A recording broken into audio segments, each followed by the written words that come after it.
Look how clean it's come up. We're in business, guys. I'll say straight away, my initial thoughts were, I have to be honest, that it was a misreading. So the Golf just disgraced itself on this test drive. Hi guys, welcome back to Chop's Garage. It's Bank Holiday Thursday and we're going to catch up. Got back up today, Brooks in with me, and Scotty should be turning up any minute. Those of you old school remember Scotty. Today's actions are to clear this unit out, get it all organised, because being a Bank Holiday Thursday, we should not get interrupted, one would hope. And then we've got to crack on and get our stock ready and get it in the showroom, because we've got pretty much nothing for sale at the moment. But while we're waiting for Scotty to turn up, Brooke and I thought we'd tackle the VW up because the headlights have arrived. Now obviously we had an issue with the headlights that came with the car, turned out to be the wrong headlights. I've just had these delivered yesterday, and for a minute I was worried that actually they were the same, but they're not. You can see this has got that silver section in the centre, this hasn't, and you can see the very edge, get it in camera, is the angle down here comes up a lot sharper than it does on this one here. So we're going to whip these old ones out. Hopefully I can retain the clips, because they were fiddly clips I bought for the set, and swap them over. Yeah, just loosely tighten that up because we've got to adjust them still a little bit. Yeah, cool. Get the other one in and we'll try the bumper. So we got the new headlights in. There was a bit of a moment where we had one extra plug and couldn't work out why. It's because we hadn't taken out the blankers for the electronic headlight adjustment. These are a game.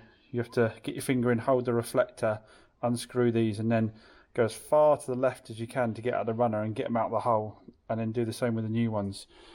If you've ever done it, probably makes sense. Probably should have videoed that, but yeah, that was fiddly. But they're back in, finger tight now, so it's time to try the bumper and see if this time it all lines up. We're in business, guys. Now obviously I haven't put the clips on here yet, so there's no clip at all on that side, and that one isn't secured. So this was just for the under the headlights, but as you can see, we're bang on. The gap underneath is lovely. Gap around the edge is lovely. These are still finger tight, so we can adjust them. This one here, there's no, like I say, there's no screws on this at all at the moment, but if I push it in like that, you'll see this one also, it's fitting lovely. So it was just the wrong headlights. Let's put the bonnet down and see where we are with that.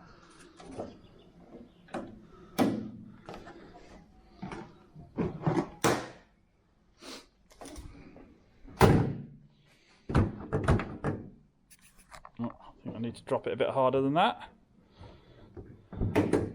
There we go. There we go. Looking good. So now we can get the clips on and do that little repair to the bottom. I did drop this the other day and broke the lip of that. But luckily I do have a spare one. And I said it in an earlier video that I keep hold of that for spare bits so I can swap that over. But we now know that if you look at the panel gap, again, we've got some adjustment in the headlights still, but even out the gate, the gaps are pretty good. This is sitting a bit too far forward. There we go. Yeah, the panel gaps are looking like they could be pretty good. Famous last words, but we'll see. This looks like it could do with some adjustment here. But yeah, for a straight out of the gate without anything properly bolted down, it's looking pretty good. So we kind of stopped with the VW up because we need a load of clips. The clip we had only had one new clip for that side, we didn't have a new clip for this side. And then I needed the plastic threaded screws to go on to the coarse thread that comes out the wing and the clips across the top. So I just ordered the whole kit off of eBay, so we'll hang fire on that until that comes in. We've just given the DS a good clean off, so that's inside drying off, and then we'll probably give that a hoover out and a machine polish. I want to put it in, like I said, have the chain done on it. I can't put that even into an auction with clear conscience because I'm just palming it off to somebody else who's going to have an engine problem with it. We need to find out what's wrong with it. It started a bit idly again this morning, a bit rattly, a bit idly. It's got to be to do with the oil pressure, so we need to find out what's going on with the oil pressure. So, you know, the tension is on the chain of the first port of call. After that, I don't know whatever else there is oil pump wise on it.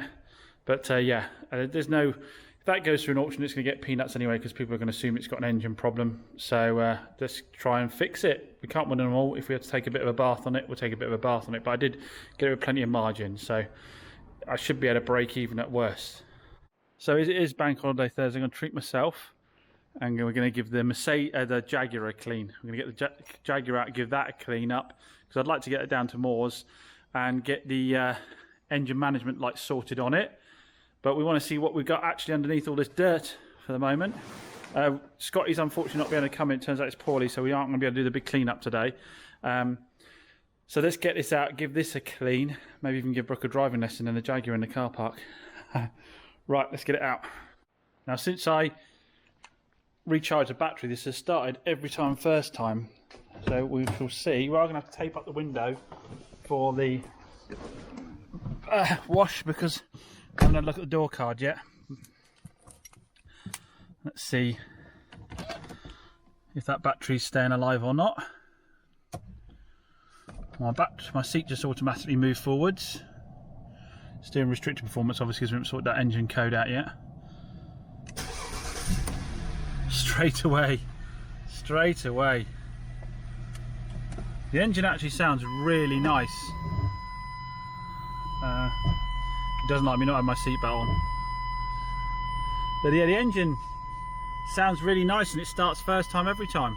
It sits idling really nicely considering she must be on very old fuel and it's been sitting around for weeks.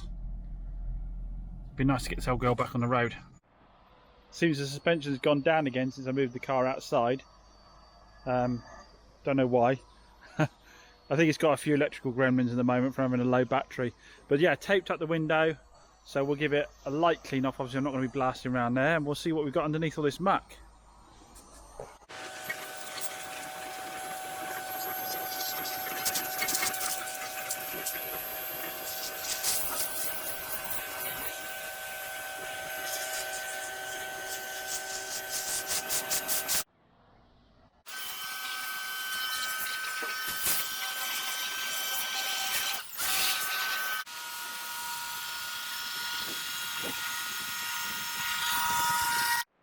So one pass with just soap and water and she's already looking really good, guys. The alloys have come up in great nick. The bodywork all over is really pretty damn good. I'll go through in detail and show you the bits that I found, but initial impressions are this is a really clean car actually. 2005, remember.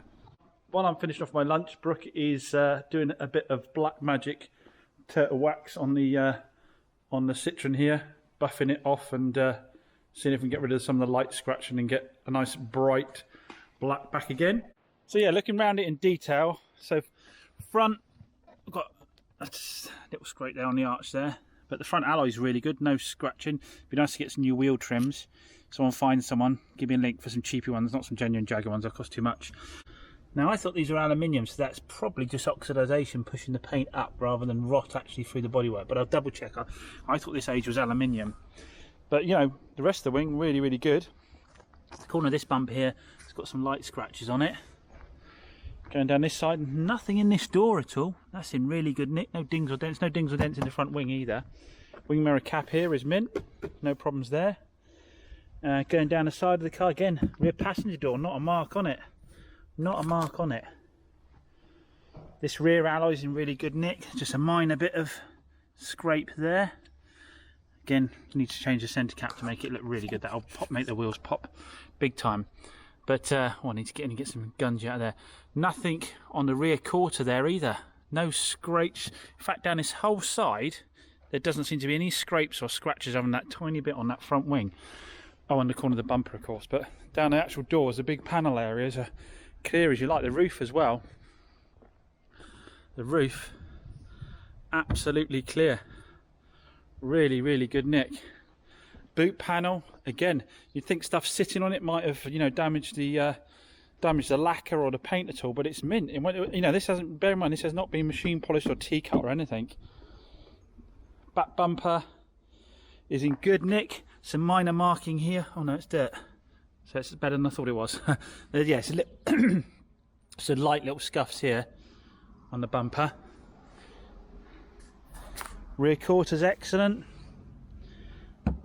Bumper's mint there. Tiny little marking on the edge of the front corner there. Bear in mind we are talking about a 2005 car here, so there's a difference between a 2018 car being immaculate and a 2005 car being immaculate. Again, excellent nick here, nothing really on the alloy, tiny mark in there. Front edge of the arch is good, no blistering in the paint there. And this side trim here is the only bit of damage on the rear passenger door. Oh, there's a little scuff there, that can cut out I think. Yeah, this needs repainting, this little bit of trim here. And I can see some very light scuffing in the lacquer that will buff out. This mirror cap needs redoing. That'll clean up with. I've got some plastic paint that'll do that nicely. And again, on the front edge of this arch, like we did on the other side, we've got what looks like the oxidization of the aluminium pushing some paint up. So to make it perfect, you want to do the front edge there, but again, you have to decide how far you go with this. And then the only real bodywork damage is this front arch here. A little bit of ding in the arch there, and scrape the corner of the bumper and damage the chrome there. So hopefully we can get those parts. If anyone knows a good Jaguar part specialist, people have a bung me a message. Headlights are good, they could do with a buff and polish like you always could do. Now I noticed on both sides the washers, I thought they'd fallen down, but actually, to be honest, that almost looks factory how deep down they are. Someone who knows these cars can tell me that, because the other one's the same actually. It'd be strange for both of them to fall down to the same place, wouldn't it? So that must be right, I guess.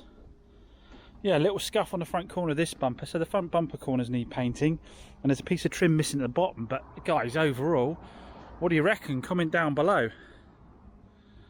It is a very clean car.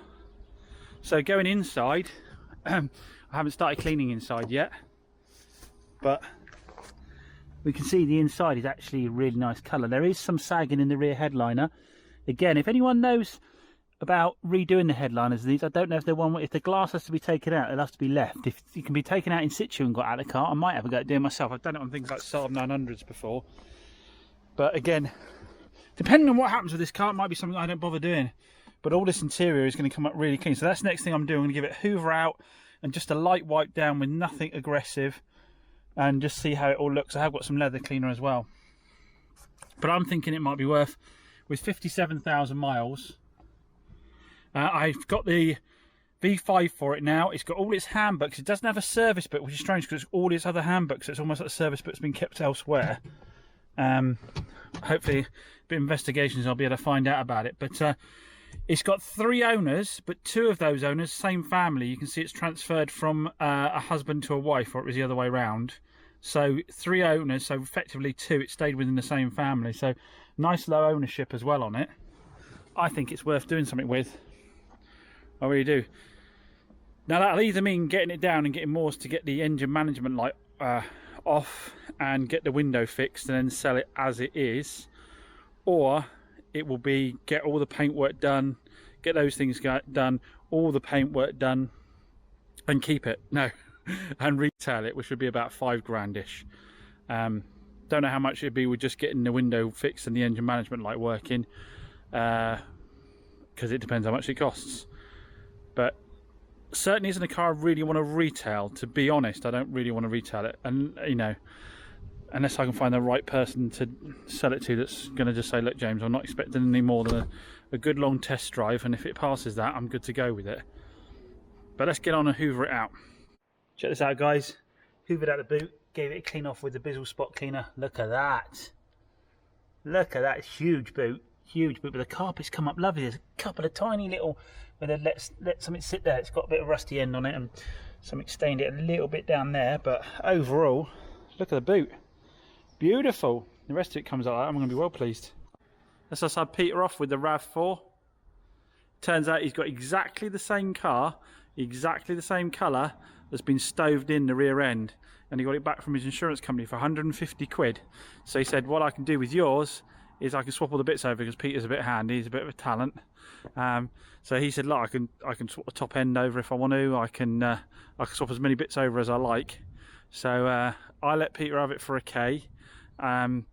He was going to be paying more, but he turned up, and I realised I met Peter before. And actually, what we've done is, because he does scrap and clearance, is we've done a bit of a deal where he's going to come and get rid of all my stuff for me when I've had to clear out in here, because that can be quite expensive for me to get rid of the rubbish.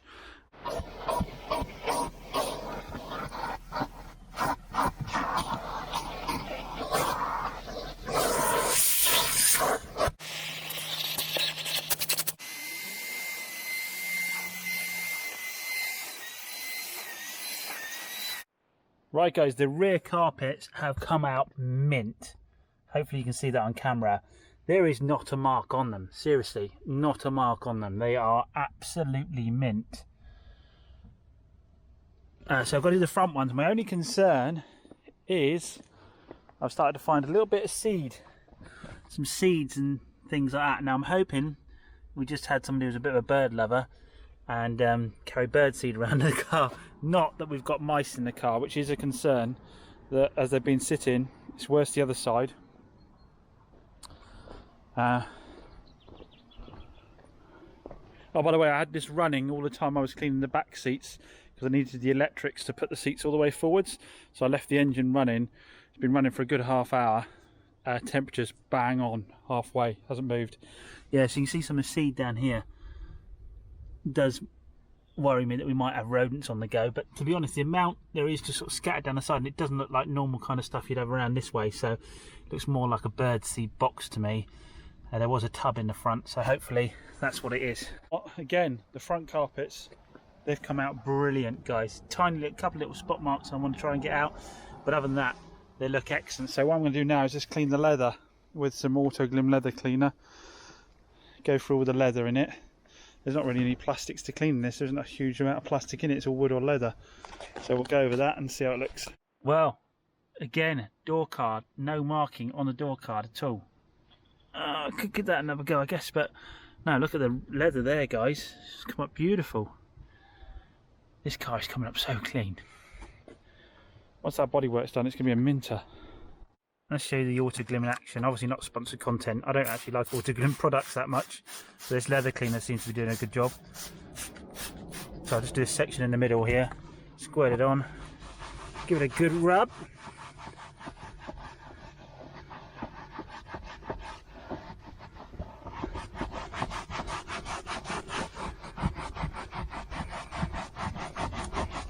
Agitate it all up with something nice and soft.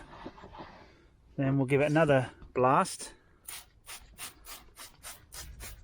We'll leave that for a couple of minutes. Then we've got a cloth and some clean water down here.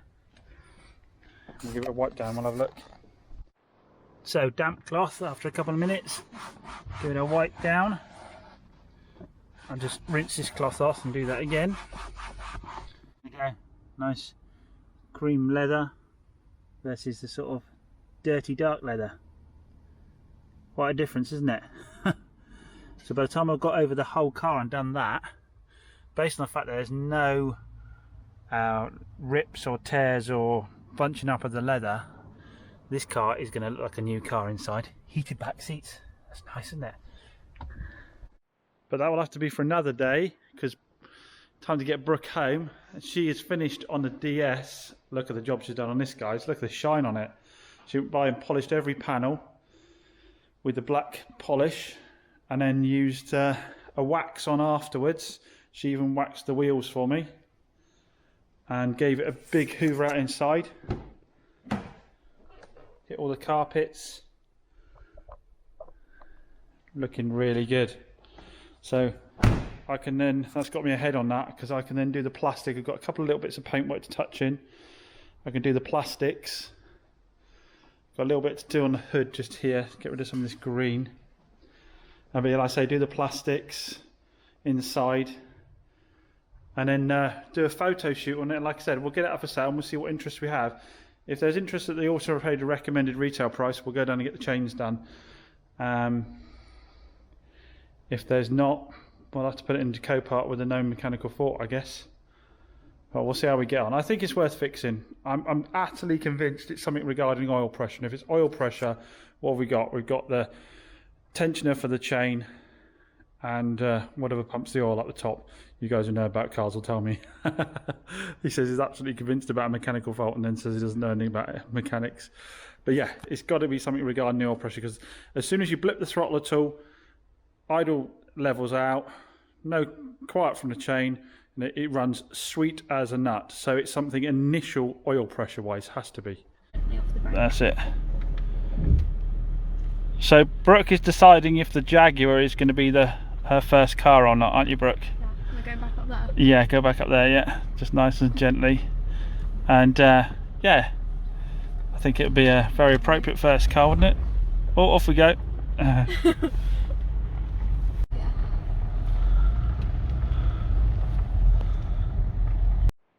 guys, I'm back. I am going to try and spend most of the weekend with the family, but I want to sneak in a little bit early today on Saturday before going back to the village for the Jubilee celebrations. I want to... got a load of crud on the floor, I need to have a sweep round first. I want to just finish off the leather in the Jag so I can finish off the video for you, because I know you want to know how it's all going to look. I'm interested to see how this seat comes out, because now we've had a look at how the base came out in the rear of the car. I haven't unlocked it. Yeah, I'll be interested to see how this leather comes out. So let's crack on and get that done. We've got a customer coming back with a Polo today to leave that with us first thing this morning as well. So I can check out the oil situation on it. And I have actually got a viewing on the Golf. So my intention to come in just for a couple of hours. I've already got a couple of things booked in, but I have told them all that I'm going to be closing up early, so they have to be here by a certain time. So anyway, let's crack on and get the leather done in the Jag.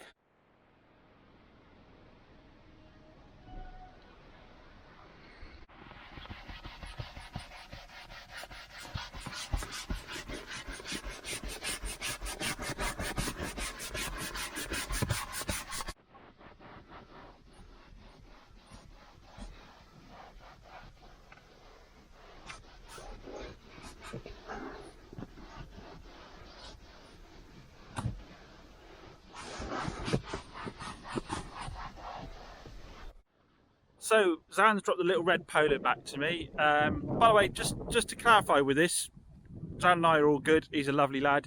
Family's really nice. We're all good with each other, so there's no bad feelings or anything over this. He'd really like to keep the car, so if we can solve this problem, then we will. And I'll say straight away, my initial thoughts were, I have to be honest, that it was a misreading. Based on the information I was being given, it was a misreading. But I've looked now, and it is actually down to minimum on the oil. Now, I was speaking to Zan's dad. I don't think he's quite sure when it was last topped up. So we do need to do some little tests first to check. So on Pete's advice, what I'm going to do first is just let the car sit here until I'm back on Monday morning.